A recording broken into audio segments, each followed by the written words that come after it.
lurus, langkah tegap, maju, jalan.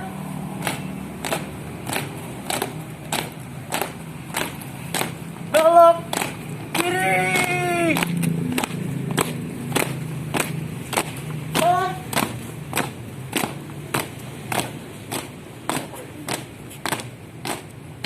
Belok kanan. Jalan. Jalan cepat. Stop.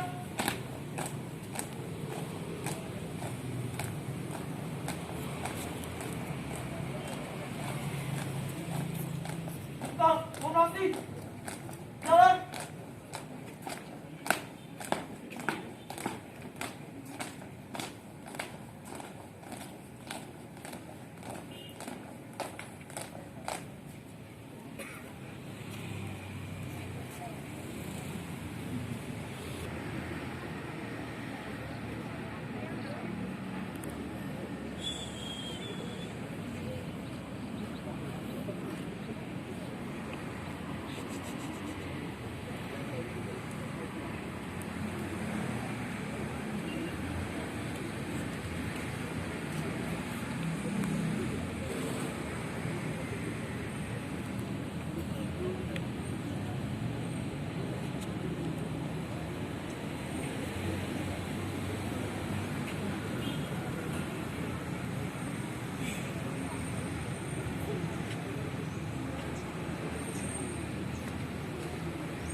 Ada bendera merah putih.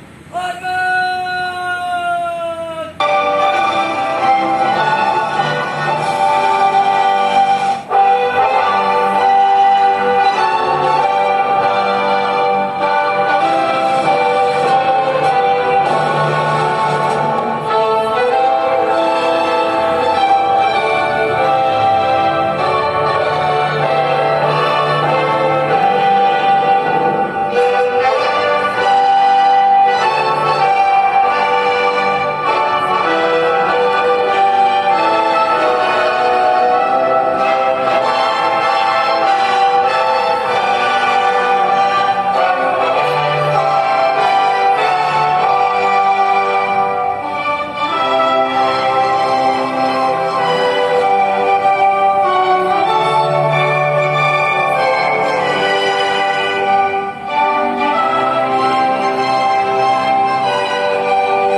Tegap, gerak.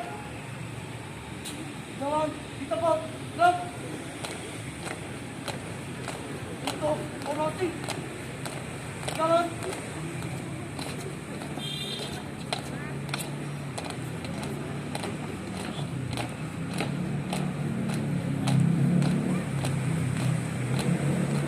Siap, sepanjang 2 kali belok kanan. Jalan. Belok kiri, jalan.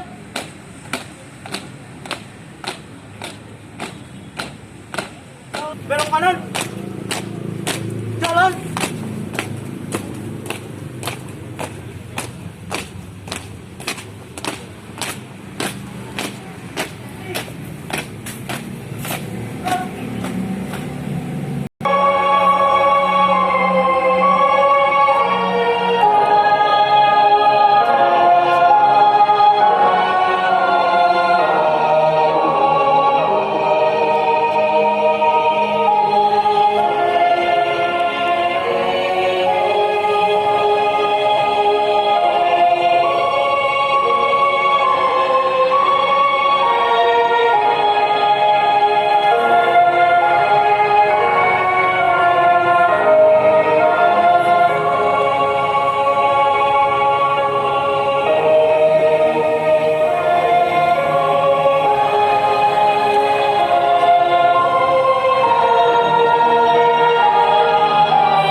Pancasila. Pancasila. Satu ketuhanan yang Maha Esa. Satu ketuhanan yang Maha Esa. Dua kemanusiaan yang adil dan beradab. Dua kemanusiaan yang adil dan beradab. Tiga persatuan Indonesia. Tiga persatuan Indonesia. Empat kerakyatan yang dipimpin oleh hikmat kebijaksanaan Empat kerakyatan yang dipimpin oleh hikmat kebijaksanaan dalam permusyawaratan perwakilan. Dalam permusyawaratan perwakilan. Lima keadilan sosial bagi seluruh rakyat Indonesia. Lima keadilan sosial bagi seluruh rakyat Indonesia.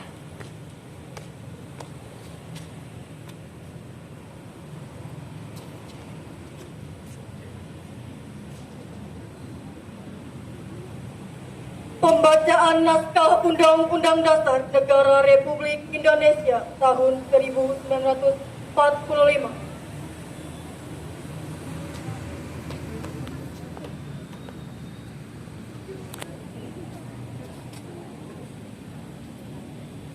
Undang-Undang Dasar Negara Republik Indonesia tahun 1945. Pembukaan bahwa kemerdekaan itu ialah hak segala bangsa, dan oleh sebab itu maka penjajahan di atas dunia harus dihapuskan karena tidak sesuai dengan pri kemanusiaan dan pri keadilan, dan perjuangan pergerakan kemerdekaan Indonesia telah sampailah kepada saat yang berbahagia dengan selamat sentosa mengantarkan rakyat Indonesia ke depan pintu gerbang kemerdekaan Indonesia yang merdeka, bersatu, berdaulat, adil dan makmur atas berkat rahmat Allah yang Maha Kuasa dan dengan didorongkan oleh keinginan luhur supaya berkehidupan kebangsaan yang bebas. Maka rakyat Indonesia menyatakan dengan ini kemerdekaannya. Kemudian daripada itu untuk membentuk suatu pemerintah negara Indonesia yang melindungi segenap bangsa Indonesia dan seluruh tumpah darah Indonesia, dan untuk memajukan kesejahteraan umum, mencerdaskan kehidupan bangsa, dan ikut melaksanakan ketertiban dunia yang berdasarkan kemerdekaan, perdamaian abadi, dan keadilan sosial. Maka disusunlah kemerdekaan kebangsaan Indonesia itu dalam suatu undang-undang dasar negara Indonesia yang terbentuk dalam suatu susunan negara Republik Indonesia yang berkedaulatan, kerakyatan, sedangkan berdasarkan kepada ketuhanan yang Maha Esa, kemanusiaan yang adil dan beradab, persatuan Indonesia, dan kerakyatan yang dipimpin oleh hikmat kebijaksanaan dalam permusyawaratan perwakilan, serta dengan mewujudkan suatu keadilan sosial bagi seluruh rakyat Indonesia. Bismillahirrahmanirrahim. Assalamualaikum warahmatullahi wabarakatuh. Waalaikumsalam warahmatullahi wabarakatuh. Salam sejahtera untuk kita semua. Ibu, bapak guru yang saya hormatin, anak-anak sekalian yang Bapak cintai dan Bapak banggakan. Alhamdulillah, puji syukur kehadirat Ilahi Robbi. Pada pagi ini 10 November kita semua diberi kesehatan, diberi kelancaran apa yang telah kita usahakan dan apa yang telah kita upayakan. Sampai saat ini semua diberi kesehatan dan kelancaran. Amin. Anak-anakku sekalian yang Bapak cintai, 10 November sudah menjadi tradisi bagi kita semua. Di Indonesia merupakan tonggak sejarah yang sangat besar, yang harus perlu kita ingat dan kita teladani. Maka pada 10 November disebut juga Hari Pahlawan. Anak-anak sekalian harus mengetahui dan mengerti latar belakang dari itu semua. Maka tidak heran semua institusi, lembaga-lembaga yang ada di Indonesia pada 10 November minimal memperingati dengan cara upacara. Banyak hal yang bisa diperingati, banyak hal yang bisa diingat pada tanggal 10 November. Indonesia merdeka pada tanggal 17 Agustus 1945.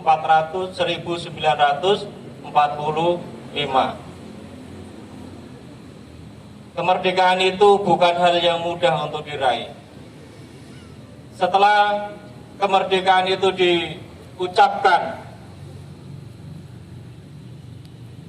maka tidak serta-merta Indonesia merdeka. Banyak kejadian-kejadian, banyak hal-hal yang terus-menerus mengikuti kemerdekaan kita itu. Agustus, September, Oktober itu hal-hal genting, yang mana pada bulan-bulan itu pertempuran-pertempuran juga tidak mereda, terutama di Surabaya. Kamu pasti ingat, guru-guru sejarah telah menceritakan, guru sejarah telah memberikan ilmu kepada kamu, baik di buku-buku sejarah maupun di artikel-artikel. Kalau kamu baca sekarang di Google, dimanapun, pasti kamu akan menemukan tanggal 10 November ada apa di sana. Setelah Jepang kalah, ya, maka Inggris datang ke Indonesia, terutama ke Surabaya, untuk mengembalikan kedaulatan kita ke Belanda. Dan pertempuran-pertempuran kecil itu terus berlangsung sampai tanggal 29 Oktober Presiden Soekarno melaksanakan perjanjian dengan gencatan senjata, tidak ada perang lagi. Tapi apa yang terjadi? Rakyat kita, terutama rakyat Surabaya, tidak mengindahkan itu. Terus pertempuran-pertempuran kecil itu terjadi di Surabaya. Puncaknya tanggal 30 Oktober. Ya. Jenderal Malabi Inggris tewas di pertempuran tersebut. Maka membuat Inggris menjadi lebih ganas. Ya. Lebih memporak-porandakan Surabaya. Maka ultimatum 10 November jam 6 pagi semua, baik itu tentara maupun warga sipil Surabaya, harus menyerahkan senjatanya tanggal 10 November jam 06 pagi. Tapi itu semua tidak diindahkan oleh warga Surabaya, lebih baik perang. Maka gencatan senjata juga gagal. Ultimatum Inggris bahwasanya warga Surabaya menyerahkan semua senjata yang dia miliki juga gagal. Maka pertempuran-pertempuran itu pun semakin melebar. Karena apa? Karena Inggris berjanji akan membombardir Surabaya baik lewat laut, darat maupun udara. Sehingga apa, anak-anak sekalian yang Bapak cintai, maka korban berjatuhan. Warga Surabaya yang meninggal lebih dari 16.000, baik sipil maupun militer. Tentara Inggris yang meninggal berapa? 1.500-an. Maka itu adalah pertempuran terbesar setelah kemerdekaan kita, 17 Agustus. Jadi itu beruntun, 17 Agustus, September, Oktober, November. Maka anak-anak sekalian harus mengetahui itu. Kenapa tanggal 10 November ini menjadi tonggak sejarah yang penting. Kenapa? Karena banyak warga kita, warga Surabaya khususnya, 16.000 warga sipil dan militer wafat dalam pertempuran-pertempuran melawan Inggris. Maka kamu harus ingat, ya kan, ada peristiwa penyobekan bendera Belanda, birunya disobek menjadi bendera merah putih. Itu semua adalah melatar belakangi 10 November. Maka pemerintah dengan Kepresnya 10 November dijadikan sebagai Hari Pahlawan. Itu sejarah singkat. Nanti anak-anak sekalian bisa bertanya, membaca, diskusi dengan teman-teman kamu, dengan ibu bapak guru kamu, arti kepahlawanan. Ya, arti kepahlawanan. Jadi anak sekalian, kita tidak memegang senjata, kita tidak ikut berperang, tapi upaya-upaya kita sebagai warga negara yang baik, upaya-upaya kita untuk mengisi kemerdekaan ini adalah sangat penting. Maka bagi anak-anak sekalian, kalian dengan belajar yang baik, dengan bersikap santun, berperilaku baik, baik siapapun, teman, orang tua, guru, masyarakat, itu merupakan cara untuk mengisi kemerdekaan. Dengan berperilaku baik pula, kamu sudah mencerminkan diri kamu adalah diri yang merdeka. Kenapa? Sering Bapak katakan, ketika kalian melaksanakan atau melakukan hal-hal buruk, maka sejatinya dalam diri kamu berkecamuk, merasa tidak enak diri, merasa minder, merasakan hal-hal yang tidak baik dalam diri kamu. Contoh, sekali saja kamu bolos, maka kamu tidak akan merasa tenang dimanapun kamu berada. Sekali kamu tidak mengerjakan PR yang nanti akan dikumpulkan, kamu juga tidak akan merasa tenang. Meskipun kamu ketawa-ketawa, itu hanya menutupi, ya, itu hanya untuk menutupi bahwasanya kamu dalam hati kamu terjadi gejolak yang luar biasa. Jadi anak-anak sekalian, bersikaplah yang baik, berperilakulah yang santun, ya, belajar yang baik, itu sudah membanggakan diri.